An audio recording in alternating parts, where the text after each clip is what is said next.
Hi friends, నాకెంతో ఇష్టమైన పప్పుచారు తయారీ విధానం చూద్దామా? నాకైతే చాలా ఇష్టం. చాలా మందికి తెలుసు నాకు పప్పుచారు అంటే ఇష్టం అనేది. నేను ఎలా చేస్తాననేది ఒక్కసారి చూసేసేయండి.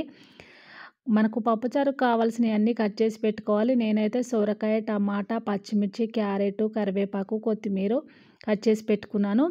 తర్వాత వచ్చేసి కందిపప్పు కొంచెం ముందే వాటర్ వేసి కడిగి పక్కన పెట్టుకోవాలి. కొన్ని వాటర్ వేసి నానుతుందనమాట. నానబెట్టడం వల్ల కందిపప్పు అనేది స్మూత్‌గా ఉడుకుతది. పప్పు మెత్తగా ఉడికితేనే పప్పుచారు అనేది టేస్ట్ కుదురుతుందనమాట. నేను ఫస్టే కందిపప్పు కొంచెం వాటర్ వేసి పక్కకు పెట్టాను. మళ్ళీ ఆ వాటర్ తీసేసి అందులోనే కొంచెం ఆయిలు, పసుపైతే వేసి ఒక 3 విజిల్లు వచ్చే వరకు ఉడికించుకున్నాను. ఉడికించిన తర్వాత పప్పునైతే తీసుకొని పప్పు గుత్తితోటి మెదుపుకోవాలి మెత్తగా.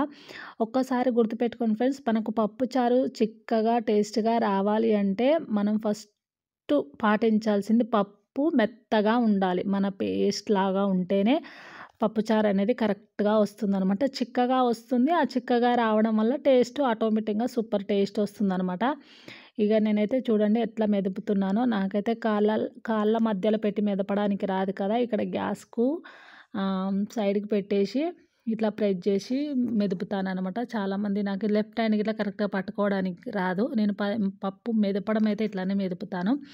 ఇక చూసారు కదా! మెత్తగా మెదుపుకున్న తర్వాత మనం నానబెట్టుకున్న చింతపండు ఉంటది కదా! మనకు పులుపుకు సరిపడా సెట్ చేసి పెట్టుకోవాలి. ఇప్పుడు ఇందులోనే పప్పులోనే పోయడం వల్ల మనకు చిక్కదనం ఎంత ఉంటదనేది తెలుస్తదనమాట. ఇట్లా మామూలుగా చిక్కదనం ఎంత, మనకెంత చిక్కగా ఉంటే బావుంటదనేది చూసుకొని చారైతే రెడీ చేసి పెట్టుకోవాలి. ఈ చారు రెడీ చేసి పెట్టుకొని, ఈ చారు మనకెంత కావాలో చిక్కదనం అది రెడీ చేసి పక్కకు పెట్టుకున్న తర్వాత మళ్ళా అదే గిన్నె కడుక్కొని ఇంక పోసైతే పెట్టుకోవాలి. ఆయిల్ వేసుకొని పోపు దినుసులు, పచ్చిమిర్చి, ఎండుమిర్చి, కరివేపాకు, మనం కట్ చేసుకున్న కూరగాయలు అవన్నీ ఏసేసి కొంచెం సాల్ట్ ఏసి ఉడికించుకోవాలి. అందులోనే కొన్ని వెల్లిపాయలేసుకోవాలి. కొంచెం వెల్లిపాయ పేస్ట్, పసుపు అవన్నీ ఏసేసి కొంచెం సాల్ట్ ఏసి కొద్దిగా సేపు మగ్గించాలనమాట. సాల్ట్ ఏయడం వల్ల తొందరగా ఉడుకుతాయి కదా! అట్లా ఉడికిన తర్వాత మనం ఇప్పుడు ముందుగా రెడీ చేసి పెట్టుకున్న చారు ఉంది కదా! అది వేసేసి మనకు తగినంత ఈ ఉప్పు, కరివేపాకు, కొత్తిమీర వేసి మంచిగా మసిలించుకుంటే సూపర్ టేస్ట్ ఉంటదనమాట పప్పుచారు. ఒక్కసారి గనక నచ్చితే గనక ట్రై చేయండి ఫ్రెండ్స్. కొత్తగా ఛానల్‌కొస్తే సబ్స్క్రైబ్ చేయండి.